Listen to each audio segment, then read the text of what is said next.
오늘 본문에 오른손이 바른 사람이 나오고 있는데, 오늘 본문 누가복음 6장 6절, 또 다른 안식일에 예수께서 회당에 들어가사 가르치실세 거기 오른손 마른 사람이 있는지라. 양손이 건강하고 튼튼해도 살기가 힘든데, 오른손이 말랐기 때문에, 오른손이 말랐다고 하는 것은 오른손이 완전히 마비가 되었다는 그런 말입니다. 오른손은 완전히 마비가 되어지고 왼손 하나만 가지고 남은 생애를 힘든 삶을 살아야 되는 그런 사람입니다. 전해지는 말에 의하면은 오늘 본문의 오른손이 마른 사람은 석수장이었는데, 이 석수장이라고 하는 것은 망치와 끈을 갖고 돌을 쳐서 이제 비석도 만들고 유골함도 만들고, 또 이제 동물 형상을 이제 섬기는 사람들은 이제 그 사람들이 뭐 사자상을 만들어 달라 그러면 저 망치와 끈을 가지고 이제 사자 형상을 만들어서 돈 받고 파는 거죠. 예수님 당시에는 유능한 기술자로서 수입이 괜찮은 그런 직업이었습니다.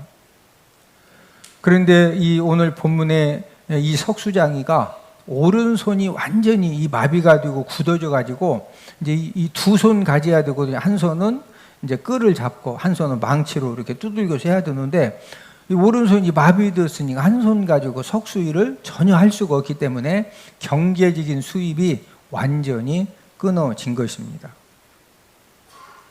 오늘 본문의 이 사람은 손을 가지고 있긴 하지만 이 무능력한 손이 되어진 것이죠. 또 인간적으로 생각하면은 한평생 어떤 경제적인 수입도 할 수 없는 그런 불쌍한 손이 된 것입니다. 예수님은 오른손이 말라서 일을 할 수 없어 너무 힘들고 절망과 좌절과 이 낙심에 빠진 오늘 본문에 오른손 마른 사람에게 우리 예수님이 어떻게 하셨습니까? 우리 예수님은 지금 오른손이 마른 것 때문에 석수일을 더 이상 할 수 없어서 어떤 경제적인 활동을 전혀 할 수가 없기 때문에 너무 힘들고 또 고통스럽고 너무 이렇게 갖가지 그 아픔을 겪고 있는 것을 우리 예수님이 아시고서 그 마른 손, 이미 지금 굳어버린 그 손을 치유하기 위해서 많은 사람들이 안식일 날 병 고치는 거 가지고 트집을 잡으려고 하는 그런 상황에서도 우리 예수님은 그 사람의 힘듦과 고통과 아픔을 아시기 때문에 회당 중앙에 일어서게 하셨습니다. 그런 다음에 예수님은 그 사람의 손을 고쳐주시려고 내 손을 내밀라 이렇게 선포했을 때 오른손 마른 사람이 예수님께서 섰거든요. 예수님이 손을 내밀라는 거예요. 누가 봐도 이 손 내밀라는 거예요? 이 손 내밀라는 거예요? 굳어진 손 내밀라는 거죠. 마비된 손. 그래서 이 사람이 순종해서 오른손을 딱 내밀 때 모든 혈관이 다 혈액순환이 되어지고 근육과 신경과 세포가 살아나면서 그 손이 완전히 회복되고 치유되어지는 그런 주님의 역사가 일어났습니다.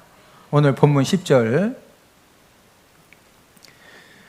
무리를 둘러보시고 그 사람에게 이르시되 내 손을 내밀라 하시니 그가 그리하매 그 손이 회복된지라.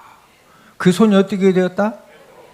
여러분, 이 마비된 손, 이 손이 완전히 굳었다고 하는 것은요, 뇌에 이미 혈관이 이렇게 문제가 생겨서 터졌든지 아니면 막혀가지고 이제 신경이 다 굳은 거거든요. 그런데 우리 예수님께서 손을 내밀어라. 그래서 순종해서 딱 내미는 순간에 이 모든 혈관이 다 연결이 되어지고 근육, 신경, 세포가 완전히 다 살아나는 그런 주님의 역사가 일어난 것입니다. 오늘은 생명의 손을 펴는 성도라는 그런 제목으로 생명의 손을 펴는 손이 어떤 손인가를 알아보면서 우리가 함께 은혜를 나누겠는데, 첫 번째는 사랑의 손입니다. 한 사람의 손은 엄청난 능력을 갖고 있습니다.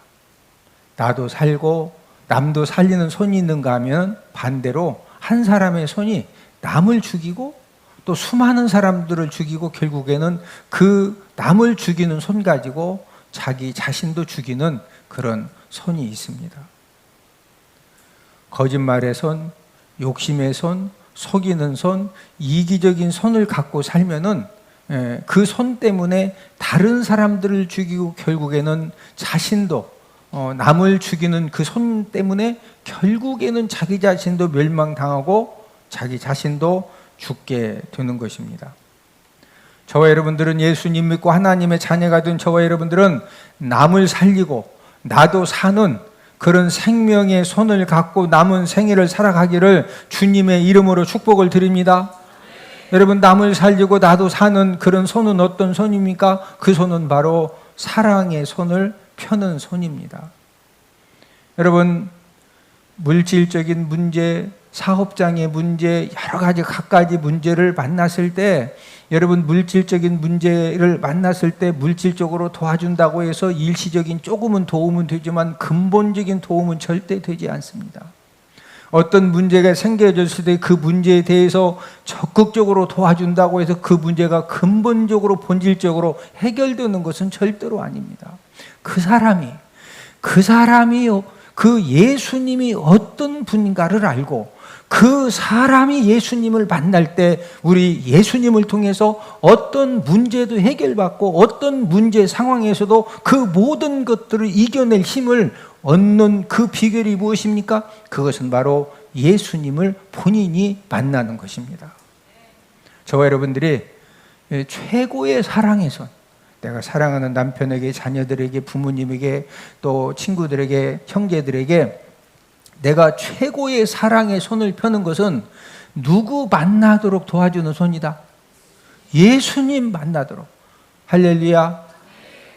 저와 여러분들이 먼저 예수님 만나고 또 아직도 여러 가지 낙심과 절망과 좌절과 포기와 무능력한 그런 지금 손을 갖고서 힘들어하는 그런 사람들에게 모든 문제 해결자 예수님을 만나도록 도와주는 그런 저와 여러분들이 되기를 주님의 이름으로 축복을 드립니다. 두 번째는 기도의 손입니다. 최고의 것을 베푸는 손이 어떤 손이냐? 아직도 예수님 믿지 못하고 있는 이 불신자들에게 예수님을 만나게 해주려고 기도하는 손입니다. 어떤 사람도 예수님을 만나면은 영원한 생명을 얻을 수가 있고 또 예수님 만나면은 사람의 능력으로 절대 해결받을 수 없는 그런 문제들도 해결을 받고 계속적으로 그 문제가 계속 있다 할지라도 그 모든 문제를 넉넉히 감당할 수 있는 그런 영육의 힘을 예수님을 통해서 받을 수가 있습니다. 그런데 여러분이 예수님을 만나는 것은 사람의 노력으로 되는 것이 아니라 노력도 필요하고 열심도 필요하고 사랑의 손을 펴는 것도 필요하지만 결정적인 것은 성령의 역사로 가능한 것입니다. 우리 고린도전서 2장 4절, 내 말과 내 전도함이 설득력 있는 지혜의 말로 하지 아니하고 다만 성령의 나타나심과 능력으로 하여. 여러분, 전도함은 다만 뭐에 나타나심과 능력? 성령의 나타나심과 능력입니다. 여러분, 전도는요, 저와 여러분들이 기도하고 사랑의 손을 펴면서 최선을 다하지만 결정적인 것은 성령의 나타나심과 능력입니다. 전도를 통해서 이렇게 예수님 만나도록 이렇게 해주는 것은요, 이 성령의 나타나심과 능력으로만 가능한 일입니다. 그런데 이 성령의 나타나심과 이 능력의 역사는 언제 일어나느냐? 기도의 분량만큼 하나님 아버지가 허락해 주십니다. 그래서 사도 바울도 초대교회 성도들에게 감옥에서 이제 중보 기도를 부탁을 했는데 그 중보 기도 내용 중에 한 가지가 무엇이냐? 나를 위해서 기도해 주는데 하나님이 전도할 문을 열어달라고 기도 좀 해달라는 거죠. 우리 골로새서 4장 3절, 또한 우리를 위하여 기도하되 하나님이 전도할 문을 우리에게 열어주사 그리스도의 비밀을 말하게 하시기를 구하라. 내가 이 일 때문에 매임을 당하였노라. 지금 사도 바울이 기도를 부탁을 하는데 우리를 위하여 기도하되 중보기도 해주는데 하나님이 어떤 문을 우리에게 열어달라고? 전도하는 거예요. 여러분, 기도를 하는 것만큼 하나님이 전도할 문을 열어주십니다. 저와 여러분들이 기도하면서 사랑의 손을 펴면은요, 이 전도할 문은 누가 열어주신다? 하나님이 열어주십니다. 또한 이 전도할 문이 열렸을 때 중요한 것은 그리스도의 비밀을 말해야 돼요. 우리 골로새서 4장 3절을 한 번 더 읽습니다. 또한 우리를 위하여 기도하되 하나님이 전도할 문을 우리에게 열어주사 그리스도의 비밀을 말하게 하시기를 구하라. 내가 이 일 때문에 매임을 당하였노라. 전도할 문을 우리에게 열어주사 그 다음에 무슨 비밀을 말하게 하시기를 구하라? 그리스도의 비밀. 지금 사도 바울도 성도들에게 하나님이 전도할 문도 열어주시고 그 전도할 문을 열어주셨을 때 이 예수 그리스도의 비밀을 말할 수 있도록 지금 기도 좀 해달라는 거죠. 여러분, 그리스도의 비밀을 말하는 것은 예수님이 누구신가를 말하는 것입니다. 하나님이 저와 여러분들에게 전도할 문을 열어주시거든요. 이 교회 가자 예수님에 대해서 뭐 신앙적인 이야기하면 막 거절하던 사람이 어느 날 이렇게 타겠더니 아주 진지하게 이렇게 들어요. 진지하게 들을 때 무슨 이야기 해야 되느냐? 그때 예수님이 어떤 분이냐를 얘기를 해야 돼요. 그때 무슨 이야기 해야 된다? 예수님의. 여러분, 여러분이 알고 있는 예수님은 어떤 분이에요? 예수님은 첫 번째로 마귀를 멸하신 예수님이십니다. 여러분, 마귀는 지금도 우는 사자같이 돌아다니며 삼킬 자를 찾고 있어요. 우리 베드로전서 5장 8절. 근신하라 깨어라 너희 대적 마귀가 우는 사자같이 돌아다니며 삼킬 자를 찾나니. 여러분, 막 10일 20일 굶은 이 사자가 너무 배고파가지고 그냥 으렁으렁 거리면서 어디 그냥 이 삼킬 자를 막 이 대적 마귀가 지금 영적 세계에서 그렇게 우리 삼킬 자를 찾고 있거든요. 여러분, 이 대적 마귀는 저와 여러분들을 죄악에 빠뜨리고 실패에 빠뜨리고 낙심과 절망에 빠뜨리고 아무것도 할 수 없다라고 이 자포자기에 빠뜨린 다음에 삼키려고 공격을 합니다. 저와 여러분들 삶 가운데 이 우는 사자같이 돌아다니며 삼킬 자를 찾는 이 마귀의 이 공격을 확실하게 이기는 방법이 무엇일까요? 그것은 한 가지 방법밖에 없어요. 그 한 가지 방법이 뭐예요? 십자가 죽음을 통해서 마귀를 멸하신 예수님 도움을 받는 겁니다. 우리 히브리서 2장 14절. 자녀들은 혈과 육에 속하였음에 그도 또한 같은 모양으로 혈과 육을 함께 지니심은 죽음을 통하여 죽음의 세력을 잡은 자 곧 마귀를 멸하시며. 자, 이 대적 마귀를 누가 멸하셨다? 예수님이 멸하셨어요. 그런데 예수님이 무엇을 통해 마귀를 멸하셨다? 십자가의 죽음을 통해서. 여러분, 예수님이 십자가에 달려 죽으신 것 때문에 마귀를 멸하시고 모든 죄 문제를 해결해 주시고 그 예수님의 도우심을 받으면요 어떤 마귀도 이기게 됩니다.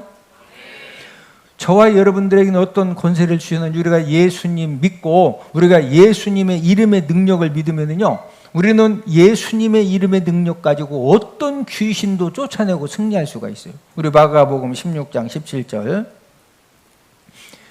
믿는 자들에게는 이런 표적이 따르리니 곧 그들이 내 이름으로 귀신을 쫓아내며 새 방언을 말하며. 여러분, 귀신 역사할 때 귀신이 막 실제적으로 어떤 데 눈에 보이기도 하고 꿈속에서 이 귀신이 흑암의 권세가 역사할 때 이 총 가지고서 막 귀신이 쏠 테니까 빨리 가라고 하면 귀신이 도망간다, 더 덤빈다. 총 아니라 뭐 가지고 어떤 무기를 가지고 귀신 막 빨리 떠나가라고 해도 더 덤벼요. 오히려 그거 뺏어가지고 우리를 공격을 해. 근데 귀신이 꼼짝 못 오는 게 있어요. 누구 이름으로? 예수님의 이름으로 명하노니 더러운 귀신은 떠나가라. 악한 영은 떠나가라. 누구 이름으로? 예수님의 이름으로. 왜 예수님의 이름으로 명령하면 꼼짝 못한다? 예수님이 십자가의 죽음을 통해 누구를 멸하셨다? 마귀를 멸하셨기 때문에 그래요. 예수님이 어떤 분입니까? 예수님은 두 번째로 저주를 담당하신 예수님이십니다. 무엇보다도 무서운 것이 저주죠. 여러분, 땅 중에 저주받은 땅도 있습니다. 우리 창세기 3장 17절. 아담에게 이르시되 땅은 너로 말미암아 저주를 받고 너는 내 평생에 수고하여야 그 소산을 먹으리라. 여러분, 저주받은 땅에 아무리 무엇을 심고 열심히 해도 절대로 그것이 나를, 내 가정을 복되게 하지 못합니다. 땅만 저주를 받는 것이 아니라 집도 저주받은 집이 있어요. 욥기 5장 3절. 내가 미련한 자가 뿌리 내리는 것을 보고 그의 집을 당장에 저주하였노라. 여러분, 집이, 가정이 저주를 받으면요, 그 집에서, 가정에서 사는 온 가족들이 고통을 당합니다. 그래서 불신자들은 누가 봐도 이것은 귀신 역사다, 이제 이런 것들을 알기 때문에 불신자들은 갖가지 그 굿을 통해서 이 귀신 역사를 해결하려고 하는데, 여러분, 이 귀신들은 갖가지 굿을 할수록 도망가는 것이 아니라 가서 그냥 막 7귀신, 10귀신, 100귀신, 더 많은 귀신들을 데리고 와서 더 많이 섬겨달라고 하면서 더욱더 괴롭히는 것입니다. 저주를 해결받는 확실한 방법을 주셨는데, 모든 저주를 확실하게 해결받는 방법이 뭐예요? 그것은 바로 저와 여러분들을 위하여 저주받으신 예수님을 의지하면 되는 것입니다. 우리 갈라디아 3장 13절. 그리스도께서 우리를 위하여 저주를 받은 바 되사 율법의 저주에서 우리를 속량하셨으니 기록된 바 나무에 달린 자마다 저주 아래에 있는 자라 하였음이라. 자, 예수 그리스도께서 저와 여러분들을 위하여 뭐 받은 바 되사? 예수님이 뭐 받으셨다? 저주. 이 저주를 받은 것 때문에 이 율법의 저주, 모든 저주에서 우리를 뭐 하셨으니? 속량. 그 저주에서 완전히 해방시켜 주셨다, 그 말씀이십니다. 저와 여러분들이 여러 가지 일을 하고 또 어떤 그 사건들 속에서 이건 분명히 이 악한 영이 역사한다, 어떤 저주의 이 영이 지금 역사한다, 그럴 때 이 저주를, 어떤 저주라도 확실하게 해결받는 방법은 누구를 의지하면 된다? 예수님 의지하면 돼. 저와 여러분들이 기도의 손을 갖고 불신 영혼들에게 마귀를 멸하신 예수님, 저주를 담당하신 예수님을 만나게 해주기 위해서 우리가 이번에 이제 다음 주에 아직도 구원받지 못하신 분들을 초청을 해서 우리가 그 예수님을 만날 수 있도록 그 예수님을 소개하는 그런 이제 그 전도 대회를 준비를 하고 있습니다. 생명의 손이 어떤 손입니까? 기도의 손을 가지고 어떻게 해서든지 그 사람으로 하여금 예수님이 어떤 분이냐, 그 예수님을 만나고 예수님의 십자가의 능력과 죽음의 능력과 예수님의 이름의 능력을 바로 알아서 그 예수님의 그 능력을, 도우심을 받고 살 수 있도록 전도하는 손이 바로 생명의 손입니다. 저와 여러분들의 손도 때로는 실패의 손이 되기도 하고 낙심과 절망의 손이 되기도 하고 무능력한 손이 될 수도 있습니다. 저와 여러분들이 인생 삶을 살다가 전혀 생각하지 못한 그런 어떤 문제로 인해서 낙심과 절망의 손이 되어지고 아무것도 할 수 없는 그런 이 마비된 손, 이 무능력한 손이 되어져도 한 가지 확실한 것은 저와 여러분들이 예수님의 도우심을 구하고 그 예수님의 손을 붙들고 우리 예수님이 저와 여러분들을 붙들어 주시면 어떤 마비된 손, 무능력한 손, 실패한 손도 다시 살아나는 그런 하나님의 역사가 일어날 줄로 믿습니다. 여러분, 오늘 본문에 오른손이 마비된 사람은 예수님께서 내 손을 내밀라. 예? 예. 여러분, 이 손이 마비되고 굳어졌는데 이거 어떻게? 여러분, 침 맞는다고 가서 막 기계로 이걸 쑥 편다고 이게 다 부러지지, 이게 치료되는 게 아니에요. 예? 예수님의 이 말씀은 너 치료받기 원하느냐? 내 손을 뭐해라? 내밀어라. 예? 예. 이 상식적으로는 내밀어서 치유가 안 되는 거예요. 그러나 예수님 말씀에 순종해서 내밀라고 해서 내밀었더니 저와 여러분들이, 예수님이 저와 여러분들을 살려주시고 회복시켜주시고 고쳐주실 때 이 마비된 손을 내밀라.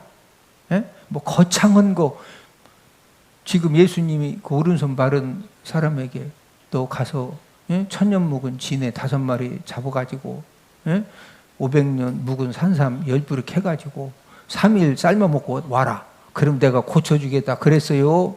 그냥 거기서 손만 내밀어라? 그러니까 은행 가서 대출 받아와라, 손만 내밀어라? 은행이도 대출 아무나 해주는 거 아니에요? 예? 예수님의 말씀은요 간단해요. 예? 할 수 있는 일, 손을 뭐해라? 저와 여러분들에게 예수님이 손을 내밀라고 하시는 말씀은 거창한 말씀이 아니에요. 예? 아니, 저와 여러분들이 아무것도 할 수 없는데 뭐 할 수 있어요? 예? 그럴 때 예수님께서 또 예배의 성공에 손을 내밀어라. 또 기도에 손을 내밀어라. 예? 또 봉사에 손을 내밀어라. 예? 또 눈물에 손을 내밀어라. 우리 예수님이 저와 여러분들에게 다양하게 현재 저와 여러분들이 할 수 있는 그 상황에서 우리가 할 수 있는 것을 요구를 하셔요. 그때 우리는 순종하고 내밀면 돼요. 그러면 우리 주님께서 저와 여러분들이 어떤 실패의 손, 낙심의 손, 이 절망과 좌절의 손, 무능력한 손이 되어져서도 우리 예수님이 저와 여러분들의 손을 붙들어 주시고 저와 여러분들의 손에 힘과 은혜를 부어주시면은 다시 한번 일어서서 모든 것들이 치유되어지고 회복되어지고 역전되어지는 그런 주님의 은혜가 일어날 줄로 믿습니다.